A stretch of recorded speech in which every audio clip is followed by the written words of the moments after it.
টেমটি tea garden, Temi tea garden নামছি।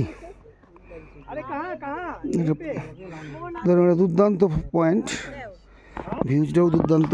Tea garden के बीच में खड़े होकर फोटो खींचो। इससे अच्छा सुंदर गार्डन लगा। इसका ये पार्ट अच्छा है, ये पार्ट हां कटा हुआ है। हां চা বাগানের নিয়ম হচ্ছে যত বড় চা বাগান হোক না কেন, এক সাইড কাটিং হতে থাকবে, এক সাইড চা হতে থাকবে, যেমন ওই দিকটা। আবার এই দিকটা যখন বর্ষার পরে যখন জমাটি হয়ে যাবে, তখন যে দিকটা জমাটি আছে সেটা তখন কাটিং হবে। বছরে একবার করে কাটিং করে দেওয়া হয় এবং এইভাবেই এদের এই পদ্ধতিভাবে চলে। 10 বছর, 20 বছর, 30 বছর এইভাবে একটা গাছ এখন চলতেই থাকে, বুঝতেই পারছেন। সুতরাং পাহাড়ের কোলে বেঁচে থাকে বৃষ্টি হয়।